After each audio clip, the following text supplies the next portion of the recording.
Shalom Pak Bu, semua diberkati Tuhan, semua kabar yang baik. Baik, sebelum kita sama-sama belajar firman Tuhan, saya hari-hari ini lebih suka mengajar daripada berkhotbah. Kalau berkhotbah itu isinya cenderung motivasi, kalau mengajar agak lebih detail. Tetapi kita juga harus mengakui bahwa waktu yang tersedia terkadang tidak terlalu mencukupi untuk kami pengajar untuk menyampaikan lebih detail. Tentu saran kami ya lebih baik mengikuti pemuritan ya. Tetapi kalau biasa saya suka ngulang-ngulang jadi beberapa kali pertemuan. Baik, sebelum kita mulai saya mau lihat dulu Bapak Ibu yang kali pertama hadir. Boleh lambaikan tangan di tempat ini? Yang kali pertama hadir ya. Pastikan Pak Bu kalau Anda pertama kali hadir di tempat ini.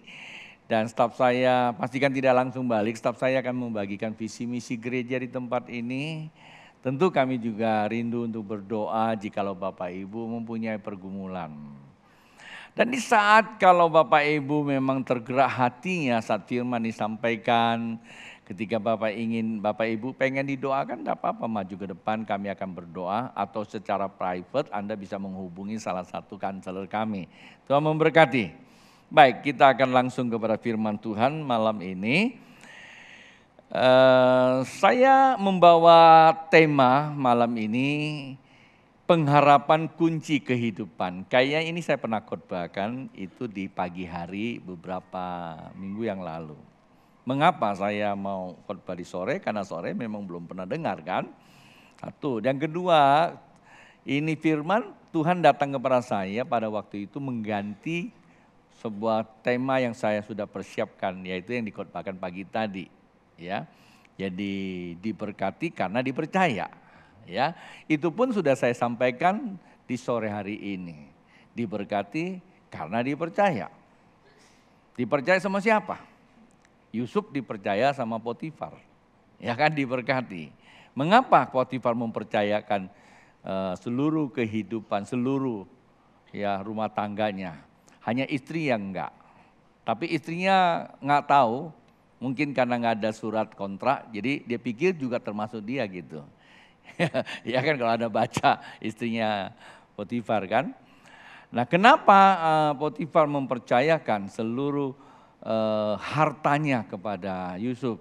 Karena Yusuf dipercaya Tuhan, itu aja jawabannya.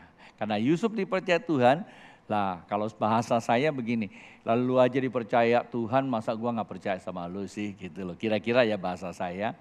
Nah seringkali ada yang datang kepada saya juga begini, Pastor saya disuruh Tuhan begini ya, Tuhan yang suruh loh. Lalu ya saya bilang oke, lakukan aja karena Tuhan yang suruh. Loh kok pastor tidak memberikan arahan? Lah itu Tuhan kan bos saya. Kalau dia sudah suruh masa saya lawan dia. Ya kan? Kalau Tuhan sudah suruh ya sudah, just do it saja. Masa minta peneguhan saya, hebat banget meneguhkan firman Tuhan. Ya kan? Hanya Tuhan yang meneguhkan dirinya sendiri. Nah malam ini pengharapan kunci kehidupan. Kehidupan itu merupakan pintu. Itulah sebabnya Alkitab katakan Tuhan berikan kamu kunci kerajaan Allah. Kenapa? Karena kerajaan Allah itu rahasia. Itulah sebabnya dikatakan bahwa kerajaan Allah itu rahasia. Tapi enggak rahasia loh buat anak-anak Tuhan. Rahasia bagi dunia ini. Sejak kapan? Sejak di Taman Eden. Waktu manusia jatuh dalam dosa, diusir dari Taman Eden, maka itu ditutup dengan kerubim ya, untuk tidak boleh masuk. Nah sesungguhnya itulah kehidupan yang kekal dan itulah menjadi simbolistik daripada kerajaan Allah. Kerajaan Allah di mana? Ya di kehidupan kita ini sebenarnya ya. Tentu saya tidak bicara tentang kerajaan Allah, saya bicara tentang kunci kehidupan. Maka itulah orang yang percaya itu diberi kuncinya. Ya, kuncinya. Setebal apapun kehidupan ini, kalau ada kunci pasti terbuka. Bukankah begitu? Kehidupan itu ada pintu-pintunya. Ya, mungkin Anda pagi tadi saya sudah sampaikan bagian daripada minggu lalu, 2 minggu lalu, bahwa kalau Anda dipercayakan dalam suatu pekerjaan, tiba-tiba mengalami hambatan, artinya pintunya belum terbuka. Apa yang Anda kerjakan hambatannya seberat apapun, rasanya kok berat banget, pintunya besar banget, no problem. Pintu sebesar apapun, ya dia kalah sama kunci lah gitu loh ya. Nah itulah sebabnya saya waktu ke Tiananmen Cina itu ada pintu gerbangnya itu menggambarkan apa itu kerajaan klasik itu gede banget itu pintu ya. Tapi lubang kuncinya kecil gitu loh. Ada nggak kunci lebih besar dari pintu? Ya, ya jadi gede pasak daripada balok ya. Enggak begitu ya, selalu kecil. Jadi, nah malam ini ketika kehidupan kita masih remang-remang ya, susah dilihat, atau memang kehidupan kita pintunya tutup rapat, anak-anak muda ya, yang masih belum temu ya pasangan hidupnya, kan kehidupan juga kan, pasangan hidup ini kok tertutup rapat. Jangan gedor, nggak akan dibuka, ya nggak akan dibuka. Cari kuncinya aja, buka dalam. Loh, kalau gitu kan namanya nggak benar dong. Nah, yang bisa kasih kuncinya siapa? Ya Tuhan gitu loh. Kalau Tuhan sudah kasih kunci buka pintu, selesai siapapun yang bisa larang. Nggak ada lagi gitu loh ya. Nah, oke, kita baca dulu firman Tuhannya ya. Firman Tuhan ini siapa sih yang saya mau jadikan sebagai bahan perenungan kita. Ibrani pasal 6 saya ajak kita untuk sama-sama perhatikan. Saya akan membacakan beberapa ayat firman Tuhan. Sebab ketika Allah memberikan janji kepada Abraham, ia bersumpah demi dirinya sendiri karena tidak ada orang yang lebih tinggi daripadanya. Tuh, ini sumpahnya Allah kepada Abraham, sumpah atas dirinya sendiri. Dia nggak bilang sumpah ya demi langit, enggak. Kalau kita biasa lebih langit, lebih macam-macam, tetap aja sumpah, hanya sumpah ya. Kalau Tuhan demi dirinya sendiri kekekalan. 14 berkata, katanya sesungguhnya aku memberkati engkau berlimpah-limpah dan akan membuat engkau sangat banyak. 15, Abraham menanti dengan sabar dan dengan demikian ia memperoleh apa yang dijanjikan kepadanya. 16, sebab manusia bersumpah demi orang yang lebih tinggi dan sumpah itu menjadi suatu pengokohan baginya yang mengakhiri segala bantahan. Karena itu untuk lebih meyakinkan mereka berhak menerima janji itu akan kepastian putusannya. Allah telah mengikat dirinya dengan sumpah. Luar biasa. Supaya oleh dua kenyataan yang tidak berubah-ubah tentang mana Allah tidak mungkin berdusta, kita yang mencari pelindungan beroleh dorongan yang kuat untuk menjangkau pengharapan yang terletak di depan kita. Nah 19-nya, pengharapan itu adalah saul yang kuat dan aman bagi jiwa kita, yang telah dilabuhkan sampai ke belakang tabir, di mana Yesus telah masuk sebagai perintis bagi kita ketika ia menurut peraturan Melkisedek menjadi imam besar sampai selama-lamanya.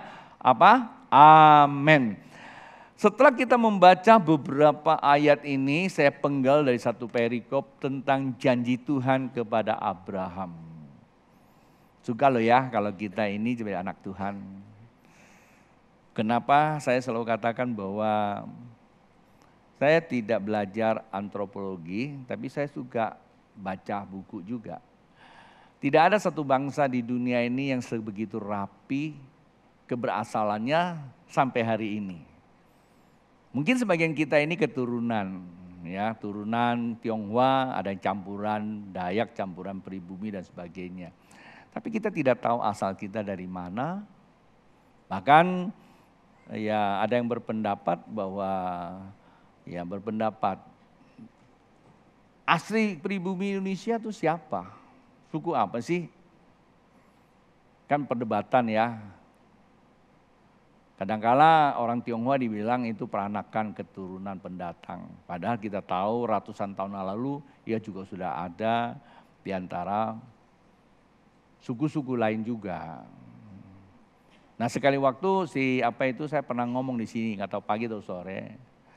Grace Natali itu dites DNA-nya.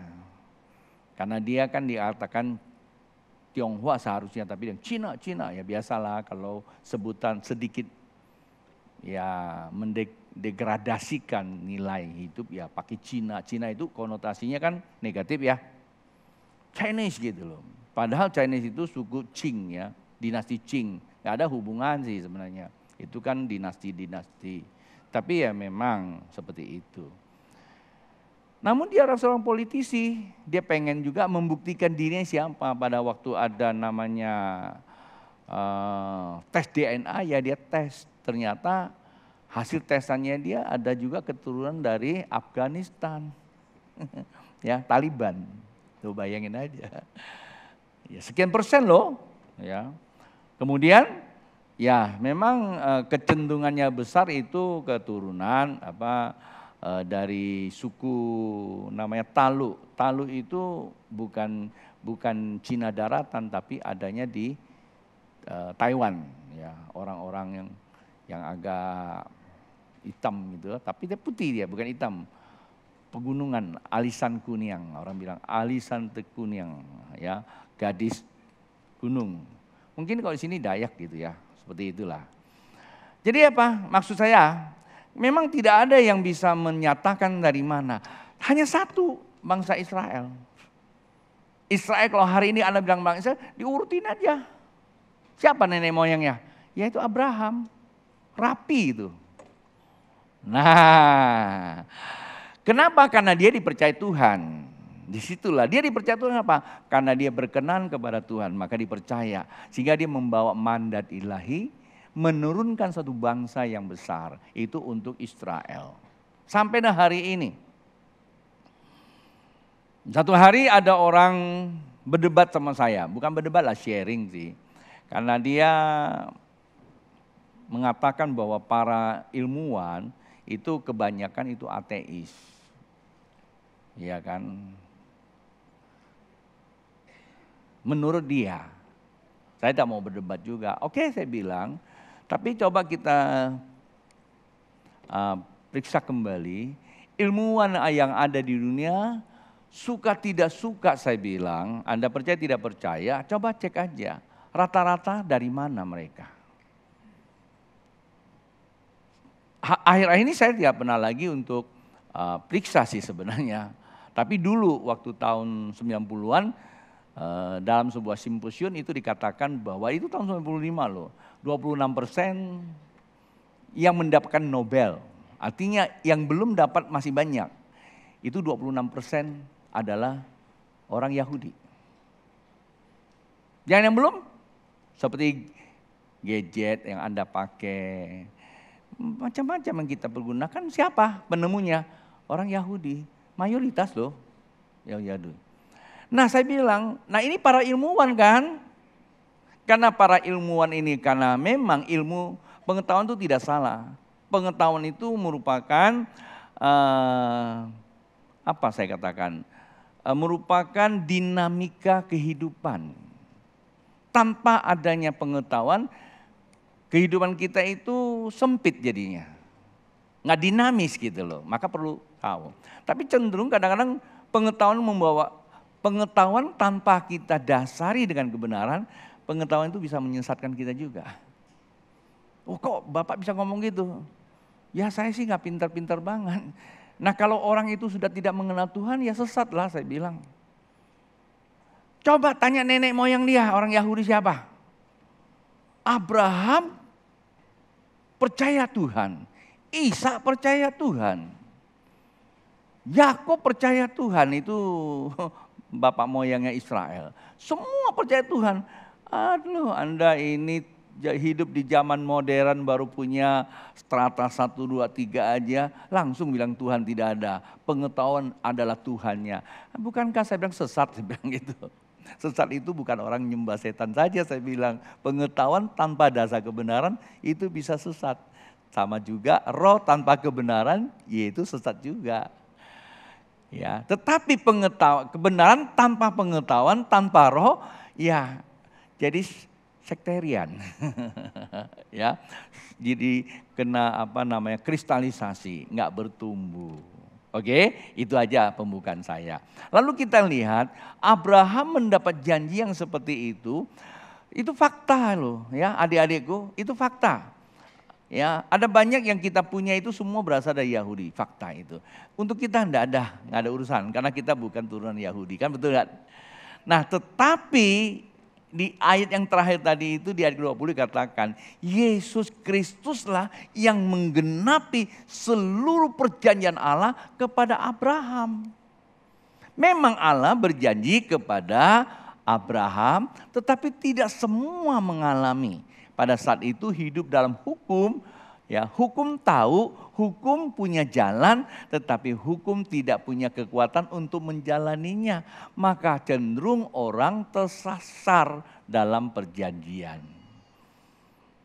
Walaupun mereka bisa mengalami ya sebagian, karena apa? Karena mereka tahu ada perjanjian Allah. Ya, sehingga mereka bisa mengalami perjanjian Tuhan, diberkati berlimpah-limpah, kan begitu. Nah, ketika Yesus menggenapinya, nah mulai itu ada satu kalimat, kita tidak lagi dikristalisasi, tidak lagi disekat oleh hukum yang memang tidak salah. Ketika ada hukum pasti akan ada namanya menjalankan hukum itu. Barang siapa yang bisa menjalankan maka janji ini dapat. Kenyataannya enggak semua bisa. Nah, dari Kristus itulah ada namanya hukum yang digenapi oleh Kristus. Maka kita bisa memperolehnya, itu disebut kasih karunia. Karena itu kitab Galatia berkata, ya Galatia pasal 3, 28, 29. Barang siapa yang di dalam Kristus, artinya barang siapa yang percaya Kristus itu Tuhan, maka kepada dia apa? Mewarisi perjanjian Allah Abraham sebagai keturunan. Coba tepuk kiri kanannya, jangan kecil hati, kamu juga keturunan Abraham. Haleluya. Enggak semangat Anda terimanya ya. Saya tidak motivasi tapi saya membukakan pemahaman buat kita. Kalau Allah berjanji kepada Abraham digenapi oleh bangsa Israel hari ini, negara yang tidak terlalu besar, pendudukannya maksud saya, itu berkisar sekitar 15 juta. 15 juta ya. 15 juta. Tidak lebih besar dari DKI Jakarta. Tapi sampai hari ini ya, kita tahulah dikelilingi oleh orang-orang yang tiap hari mencakar-cakar dia tetap utuh. Baik ekonomi dia kuat, politik dia kuat, semuanya dia kuat. Bahkan dia dapat ya memperlengkapi bangsa-bangsa lain. Saya tidak usah cerita karena waktu saya. Itu banyak bangsa-bangsa yang berguru kepada dia. Berapa ribu ya, bahkan mungkin jumlah besar itu orang Tionghoa belajar di situ pertanian. Thailand, Vietnam. Yang salah satu yang tercatat yang heboh itu adalah Ethiopia. Kalau saya bilang Ethiopia, Anda akan mengatakan Ethiopia itu kurus ceking mengerikan ya, 10 tahun yang lalu. Tapi hari ini Anda kalau klik Google, Ethiopia itu menjadi negara produksi pertanian nomor 12 di dunia. Padahal tanahnya gersang sana loh. Indonesia, tanah kita adalah tanah surga. Saya pagi tadi kutip Brother Pastor Roy di 17 Agustus. Coba dong bikin band namanya The Legend of Kush Plus. Nyanyikan aja 14 lagu Nusantara ya. Ya, siapa tak kenal Nusantara ya kan. Indah sekali itu. Kemarin dalam ulang tahunnya TNI, mereka nyanyi dengan merah putih. Waduh, merinding saya. Ya, Nusantara, permata khatulistiwa.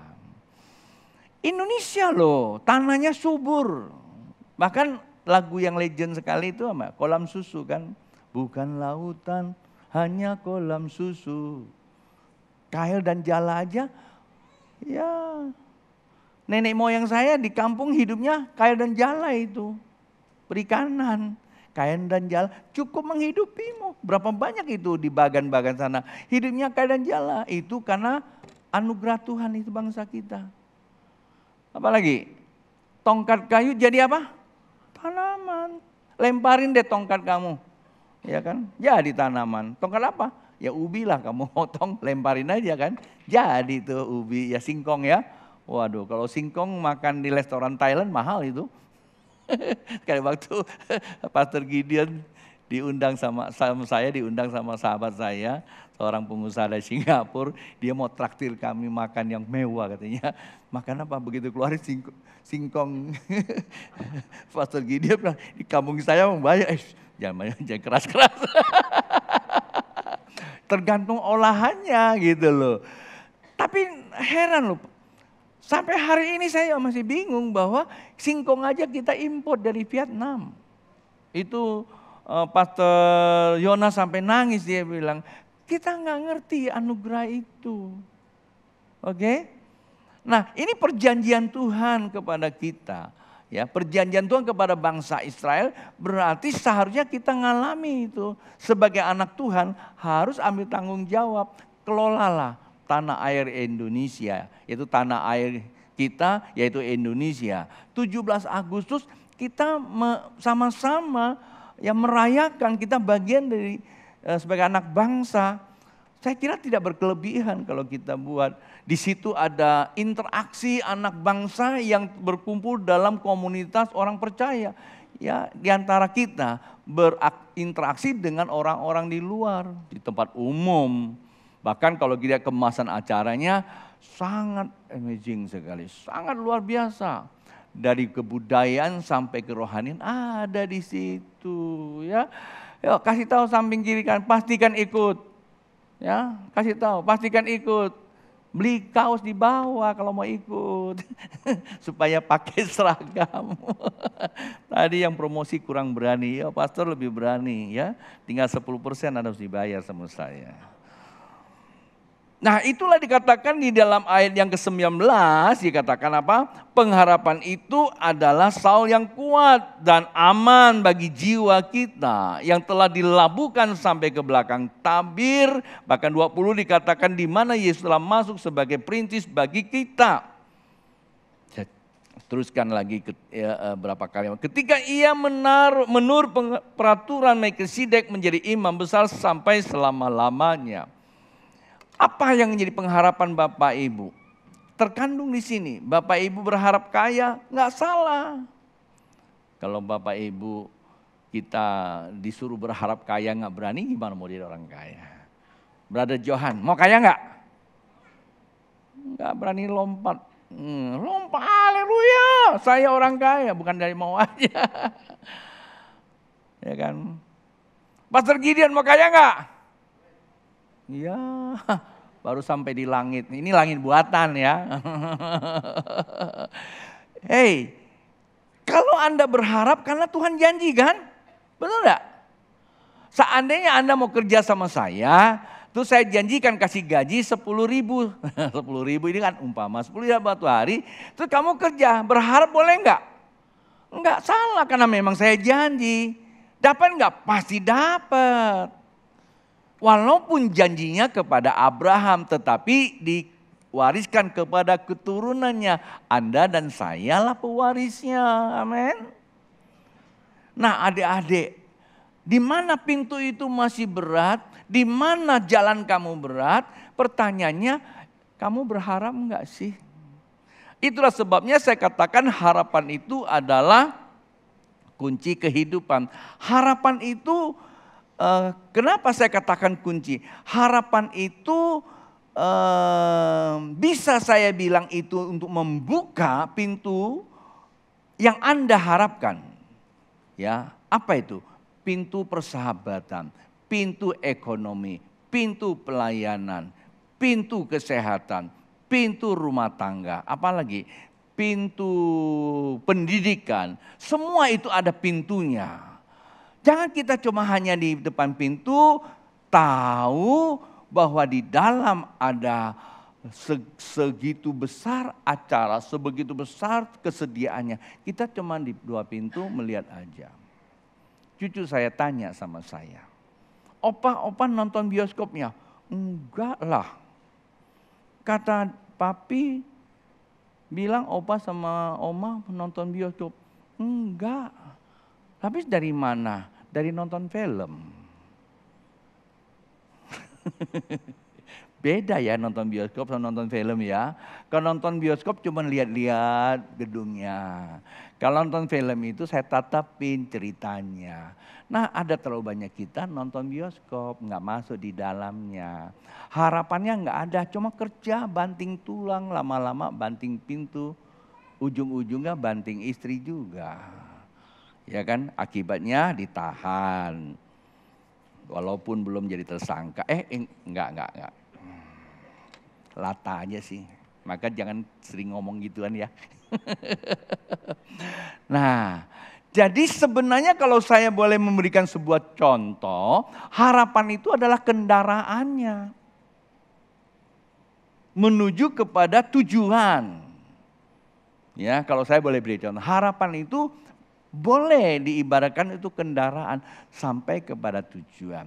Namun Anda mesti tahu, kendaraan ini dikatakan harapan itu adalah pemberian Tuhan, kasih karunia. Maka itu kita berharap mesti tahu ada perjanjian Tuhan terlebih dahulu. Siapa yang punya harapan untuk menjadi orang sukses? Siapa yang punya pengharapan menjadi apa saja, titik. Ketika Anda memiliki pengharapan, tentu pertanyaan bagaimana kalau pengharapan itu seperti kendaraan, bagaimana supaya kendaraan ini bisa jalan? Kendaraan perlu mesin enggak? Perlu. Ya, kalau kendaraan tidak ada mesin enggak bisa jalan. Nah pengharapan itu ibaratnya hanya kendaraan. Mesinnya apa? Mesinnya coba kita lihat Ibrani pasal 11 ayat yang pertama. Ini mesinnya. Ibrani pasal 11 ayat yang pertama dikatakan, iman adalah dasar dari segala sesuatu yang kita harapkan. Dan bukti dari segala sesuatu yang tidak terlihat. Kalau Tuhan janji kepada kita, kamu nanti akan jadi seorang sarjana. Tangkap tuh, Tuhan janji sama kita mau jadi seorang sarjana. Anda dapat perjanjian itu. Pertanyaan saya, sudah jadi sarjana atau belum? Belum kan? Nah, bagaimana cara kita membuktikannya? Karena itu ada janji, maka janji itu kita berharap, tapi barangnya belum ada. Nah untuk berharap dan buktinya adalah iman. Apa itu iman? Iman itu percaya kepada janji. Jadi iman itu adalah percaya kepada janji, tapi tidak cukup. Taat melakukan. Saya mau kasih tahu ya.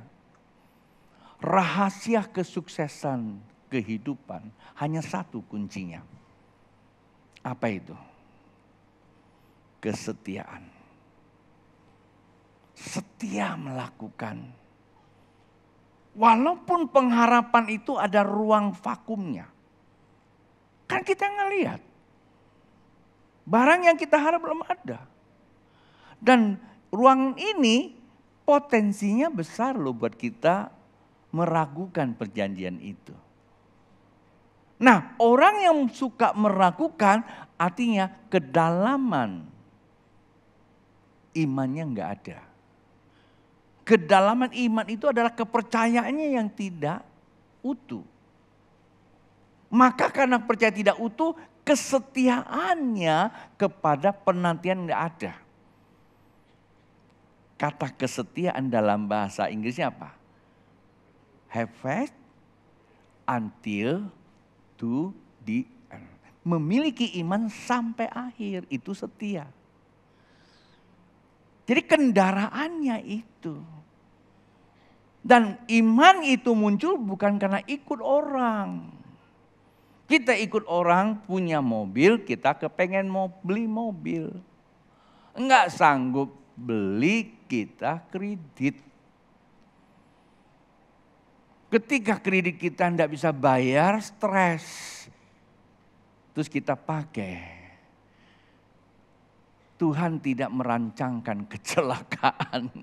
Hidupmu penuh pengharapan. Memang betul Tuhan tidak merancangkan kamu stres. Tuhan selalu merencana kita hidup penuh pengharapan. Tetapi pengharapan kamu itu tidak didasari oleh kebenaran, maka engkau stres.